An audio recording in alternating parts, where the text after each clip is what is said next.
Blog Talk Radio. Yes, my name is Matthew E. O'Neill, O''Neil, and I am the #1 ranked editor for Everipedia.org. Everipedia is an internet encyclopedia set run for profit and based out of Santa Monica, California. I am the #1 ranked editor. I have an MBA from Regis University. The campus is located in Denver, Colorado. Everipedia is partnered with these. Hello? Yes, hi. This is Greg Vita. Hi. Hi, Greg. My name is Matthew E. O'Neill, the host of the Everipedia Mob Chronicles, and I'm glad to have you on my show today. Thank you. You had a personal relationship with John Sonny Francis for many years. Can you describe that relationship? Well, my mother had family in the Colombo family, and they knew Sonny going way back. And then we moved to Long Island, and in high school I was friends with his daughter, Gia, and we were very good friends until she died in 1990, right after I went to jail. And after that, me and Sonny, we just kind of ran into each other, knew each other for 40 years. And, towards the end, he got arrested. He went to jail at 93 for shaking down some major strip clubs. And I was very influential in helping him get out of jail. And I tried to be a good friend to him and stuff like that. As a matter of fact, in 2017, you petitioned Barack Obama to get him out of prison. Can you tell me about that? Yes, I did. At first, I went to a bunch of different lawyers to try to get him out of jail, and they said that, it wasn't happening. He was a bad guy. He was already in a medical center. They weren't going to do anything for him. And he had numerous federal detainers pending that his previous lawyer, who was a court-appointed attorney, never took care of. He didn't have much family help at the time. So I met with Al Sharpton a couple of times and a few other people who I thought could get to, Barack Obama. Finally, Al Sharpton told me that he wasn't promising me anything, but he would, talk to Obama. He was a little disturbed at his age, being so old, being in there. He said, "How old is he?" And the next thing you know, I started getting a lot of letters from the White House. I got about 11 of them. They're just standard letters. They're not signed by Obama, but they talked about the criminal justice system. And I called up around that time. After I got the letters, I called up U.S. Parole, and someone said to me when I said I was Greg Vita, they said, "Who the hell do you know?" And I was taken back because I really don't know anybody, influential or famous or big or what have you. And from there, he said, John Francis will be just fine. And I was like, wow, in the past, any federal detainees he had for violating parole, being seen with known criminals, he always got time on, 4 years, 8 years, 2 years. And the detainees were dropped. And you spent a lot of time with John Sonny Francis in the last years of his life. Can you tell me about him during his final years? He had a strange relationship with his family. I think maybe they kind of felt like a sense of abandonment, or that he was too attached to the life of crime. And he had one son who actually, testified against him at 93 for shaking down major strip clubs, the Hustler and Penthouse in Manhattan. And he went in the witness protection program for a while. He had other sons, a stepson, and other kids from, his wife, one from a mistress, and they were kind of like distant to him. They just put him in a nursing home that his Army pension paid for. It wasn't the greatest place in the world. He was very lonely, and I visited him a lot. I would take him out to eat. I'd watch movies with him. He liked a lot of Western movies, and he liked the movie with Vin Diesel, Find Me Guilty. I think he might have kind of connected with the family betrayal. In the movie, Vin Diesel was portraying a Lucchese mobster who his his cousin had shot him, and from there his cousin became a FBI informant and put a lot of people in jail, and he put his cousin Jackie in jail. So, me and Sonny, like the movie, we also suffered family betrayal, so there was kind of like a bond there. And you were convicted in 1990 and spent 15 years in prison. You've been pretty open about the fact that you were railroaded in your case. Is this something that you want to talk about? Yeah, sure. I had a half brother. He was arrested with a police lieutenant's son out in Nassau County, and he was facing probably a life sentence for selling, cocaine, a good amount of cocaine. They probably had him on a bunch of sales and what have you. And they sealed his arrest from public view, and he was able to, testify against me. Actually, I went into my old home to pick up some belongings, and there was $606 on my bed. They searched the whole house. They found the scale on the kitchen table in the kitchen. And they found a little, like a microscopic amount of cocaine. It was less than a fifth of a gram, very little, just residue.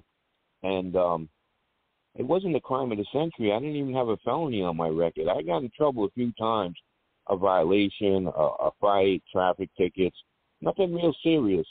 And I had a lawyer, and the lawyer obviously didn't do a good job. And what made it worse was that Franzese had bailed me out. Sonny had bailed me out. His daughter had asked the mother and him to bail me out. And once they seen his name attached to me, they kind of put the screws to me. And I got sentenced to 6 1/3 to 19 years.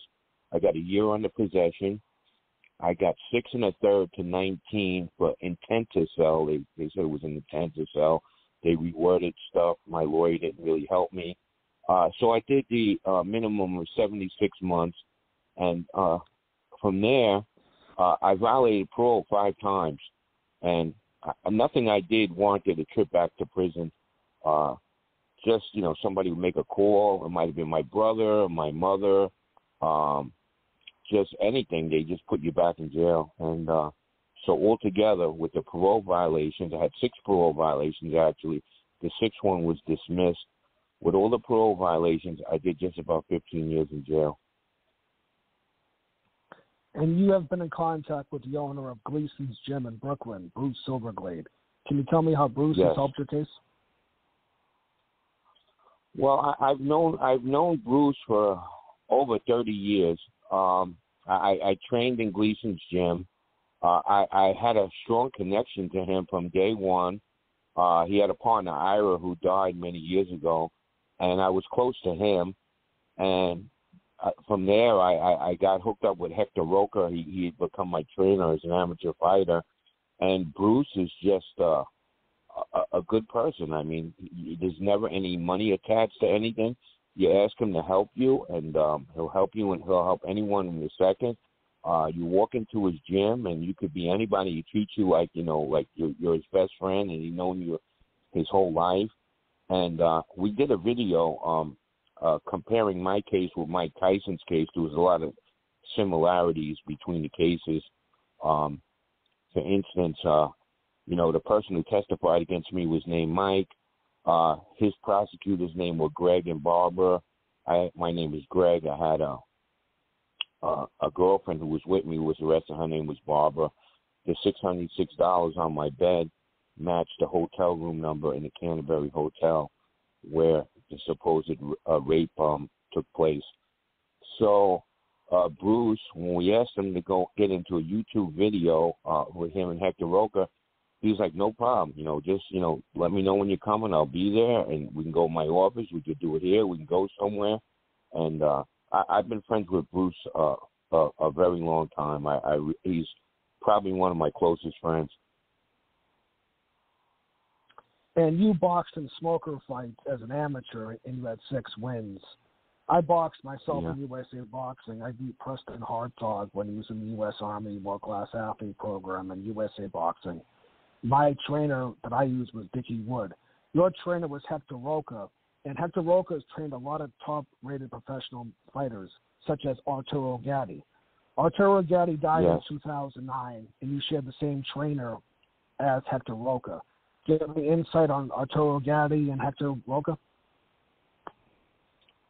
Well, I was kind of like in jail with parole violations. I didn't really get to see too much of him, but I've talked to Hector Roca about a lot of different things.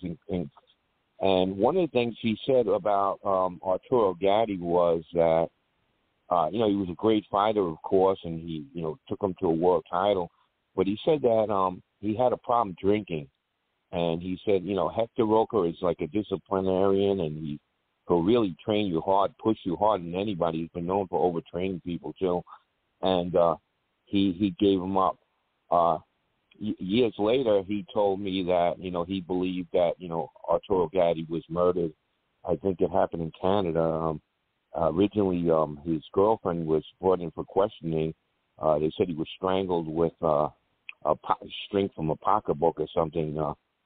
And from there, the girlfriend was let go, and I guess they ruled it a suicide or whatever, but he swears that it was suspicious, and the Canada police didn't do him much justice. And there was a book on Arturo Gatti. Yeah. Okay, go ahead. Yeah, there's a book on Arturo Gatti that was released or published in 2017. It's called Intimate Warfare. Intimate Warfare is on Amazon.com. It's also in the Chicago Public Library. The book was co-written, co-authored by John J. Responte. He covered my boxing career for Max Boxing in 2018. And over the next few years, what do you plan on doing as far as your case, or what do you have planned as far as your career? Well, I just want to add one other thing about Hector Roca that's pretty interesting before I get into that, if it's okay. Another interesting aspect of Hector Roca is he trained Hilary Swank for the movie $1 Million Baby. And originally, they didn't want Hilary Swank. And she came over there. She wanted the part. She was determined to get the part. And she paid Hector Roca, out of her pocket. And, Hector Roca, he did a good job training that, and it turned out to be a good movie. So Hector Roca is also known for that. As far as my case goes, last year, it's an old case now. It's 31 years old. I've been fighting it forever. And the problem is that every time I think my case is going to get overturned, something happens. About a year ago, a lawyer, Ken Aronson, put in submitted an application to unseal my brother's criminal record to show that he lied at trial about never being arrested, and that the district attorney and the judge and the police department basically committed fraud by not telling the jurors that he was arrested. We had all the proof in the world. It went before a new judge. Judge Schwartz was his name in Nassau County, and he gave me a new hearing. And I was like, wow, man, like, really, this is, he didn't give me a new hearing for nothing.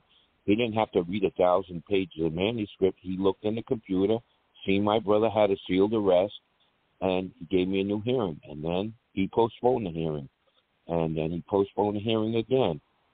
In the end, he decided to do his own independent investigation, which was to sweep my case under the rug.